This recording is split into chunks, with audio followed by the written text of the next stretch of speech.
Number 1 है, अगले 10 दिन में हर उस मजदूर को जो वापस जाना चाहता है, जो अपने गांव जिसे देश बोलते हैं वापस जाना चाहता है, उसे सरकार जिम्मेवारी लेकर वापस भेजे। कैसे भेज सकती है? केंद्र सरकार जिम्मेवारी ले ट्रेन चलाने की, फ्री, पैसा लेके नहीं। केंद्र सरकार कहे ट्रेन और इंटरस्टेट बसेस सरकार के पैसे से चलेंगी। पिछली बार भी मैंने बताया था, इसमें कोई ट्रेन चलाने में कोई 1000 करोड़ का खर्चा है और एडिशनली बसेस को भी देख लीजिए 2000 करोड़ का खर्चा है, जो सरकार के लिए कुछ भी नहीं। 20 लाख करोड़ की जहां बात हो रही है, 2000 करोड़ क्या अमाउंट होता है? ये किया जा सकता है। स्थानीय प्रशासन इसकी जिम्मेवारी ले कि जो लोग सड़क पे चल रहे हैं उनको ट्रक पे बैठा के किसी भी तरह नियरेस्ट रेलवे स्टेशन पे ले जाइए, जहां से उनको बसेस मिल सके, उनके खाने ठहरने वगैरह सबका इंतजाम किया जाए। ये हमारा न्यूनतम प्रपोजल था और इसमें अगर जरूरत है तो सेना की मदद ली जाए। सेना इस देश की ऐसे तमाम चीजों की उपलब्ध है, ऐसे ह्यूमैनिटेरियन क्राइसिस में आर्मी काम नहीं आएगी तो कब आएगी? तो पहली बात ये। दूसरा, जो स्वास्थ्य का पक्ष है, स्वास्थ्य के पक्ष में हम हर व्यक्ति जिसको बीमारी हो या इसकी गुंजाइश हो, उसकी सारी जिम्मेवारी सरकार ले।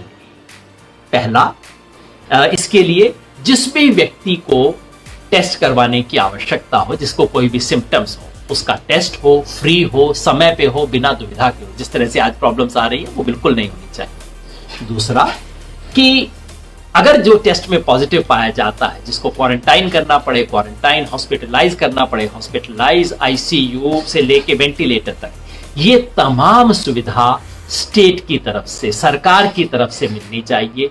ये बीमारी ऐसी बीमारी नहीं है जिसमें कहें भाई तुम्हें बीमारी हो गई, तुम लोग अपना निपटो, तुम्हारी बीमारी है ना, ये नहीं है। इस बीमारी की सारी जिम्मेवारी लोगों के इलाज की सरकार ले और खास तौर पे जो फ्रंटलाइन वर्कर हैं, डॉक्टर हैं, नर्स है, सफाई कर्मचारी हैं, जो भी लोग इस सब काम में लगे, सिर्फ उनकी नहीं, उनके परिवार वालों का। अगर अगले साल भर में कहीं पे भी बीमारी होती है या उनको समस्या आती है, क्योंकि बीमारी के बाद आर्थिक प्रॉब्लम भी तो आती है, इस पूरे की जिम्मेवारी सरकार ले।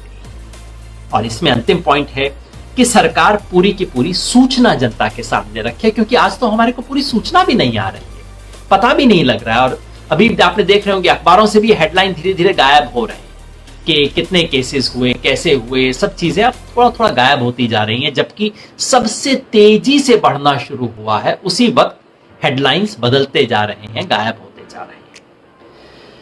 तीसरा हमारा बिंदु है खाने के बारे में, जो बात मैंने कई बार कही है कि इस वक्त जरूरत है कि कोई भूखा ना रहे। उस देश में जो कि 21वीं सदी में पूरी दुनिया को नेतृत्व करने का दावा करता है, उसमें कहीं कोई भूखा रहे, कोई शर्म की बात है हमारे लिए।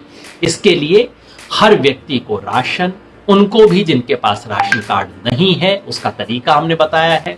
और ऐसे में राशन का मतलब 10 किलो गेहूं चावल, 1.5 किलो दाल, 800 मिलीलीटर तेल, एक साबुन, नमक, इस तरह का पैकेज दिया जाए। ये अगले 6 महीने तक हर व्यक्ति को दिया जाए। देश अफोर्ड कर सकता है, हमारे पास इतना गेहूं चावल है, इतना तमाम चीजें हैं और संसाधन हैं इस देश के पास ये करने के लिए, ताकि कोई भूखा नहीं रहे। इसी से जुड़े हुए बिंदु हैं कि आईसीडीएस और मिड डे मील स्कीम वगैरह जो चल रही हैं, उन सब स्कीम्स को पहले से बेहतर किया जाए। और जब वहां स्कूल नहीं चल रहा है तो मिड डे मील का राशन घर पहुंचाया जाए, जिसकी व्यवस्था उस कानून के अंदर की हुई है। कोई कानून बदलने की जरूरत नहीं है, बस ये किया जा सकता है। चौथी बात, 200 दिन की गारंटी काम की। आज मनरेगा की योजना है। मनरेगा की योजना में क्या है कि आपको साल में 100 दिन की गारंटी है। गारंटी कागज पे है, वास्तव में 45 दिन के करीब मिलता है। हम कह रहे हैं कि इसे 200 दिन की गारंटी कीजिए हर परिवार के लिए। अगले साल भर के अंदर 200 दिन मिल गया खाना, 200 दिन का काम मिल गया, तो समझिए भूखा तो फिर वो व्यक्ति नहीं रहेगा। अपनी न्यूनतम चीजों का जुगाड़ तो फिर वो व्यक्ति कर लेगा, अगर उसको इन सब के माध्यम से कुछ पैसा आना शुरू हो गया। शहरों के अंदर क्या किया जाए? शहरों में 100 दिन रोजगार देने की हर व्यक्ति के लिए गारंटीड स्कीम का शुरुआत करना चाहिए।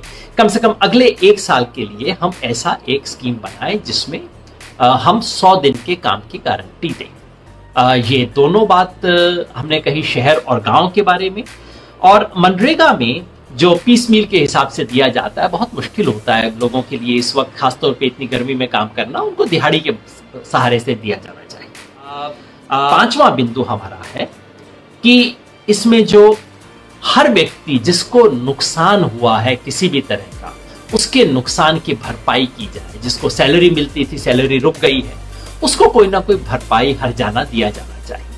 किसान जिसके फसल का नुकसान हो गया, फसल बर्बाद हो गई है, उसको हर्जाना मिलना चाहिए। जिन लोगों का धंधा खत्म हो गया है, चाहे वो रेहड़ी पटरी वाले हों, छोटे दुकानदार हों, उनको एक मुश्त सहायता मिलनी चाहिए।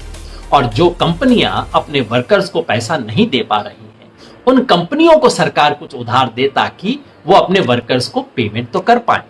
ये सब प्रस्ताव हमने रखे हैं रोजगार के बारे में। छठा प्रस्ताव है कि तब तक ब्याज ना लिया जाए जब तक अर्थव्यवस्था सुधरे ना। किससे ना लिया जाए? वो किसान जिसने केसीसी का लोन लिया है उससे ब्याज मत लीजिए, 6 महीने के लिए उसको मुक्त कर दीजिए। वो दुकानदार जिसने मुद्रा का छोटा लोन लिया है, व्यापारी, उद्योगपति जिसने छोटे छोटे लोन लिए हैं, मुद्रा का शिशु या किशोर लोन होते हैं, इन पे 3 महीने के लिए इनसे कर्ज वापस भी ना मांगिए और ब्याज भी फ्री कर दीजिए, कम से कम इन महीनों के लिए। इसके साथ ही साथ वहां आदिवासी इलाके के अंदर जहां बहुत ब्याज दिया जा रहा है उसको रोका जाए। और मिडिल क्लास के लिए भी, जिन लोगों ने अपना पहला मकान लेने के लिए अप्लाई किया है लोन का, उन लोगों को उस लोन से मुक्त किया जाए।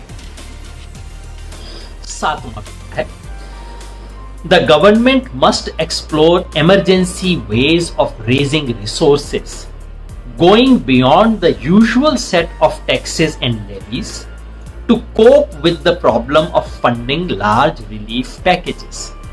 कि बड़े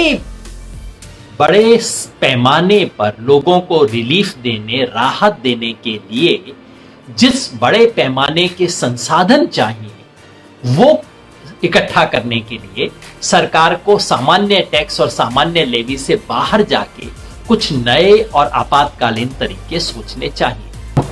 आपने सुना, बहुत बहुत धन्यवाद। इसके बाद हम इसी को प्रस्ताव को यहाँ फेसबुक पे डाल देंगे, आप उसको पढ़िएगा। प्रस्ताव का हिंदी वर्जन भी अभी हम डाल देंगे फेसबुक पे, आप हिंदी वर्जन भी देखिएगा। इंग्लिश वर्जन ऑलरेडी डल चुका है और इस पे चर्चा शुरू करवाइए, दूसरे लोगों को भी कहिए भाई ये एक ठोस प्रस्ताव है, अब आप इसके ऊपर टिप्पणी कीजिए ना, आप बताइए ना क्या करना चाहिए, उससे शायद देश में मदद होगी। बहुत बहुत शुक्रिया।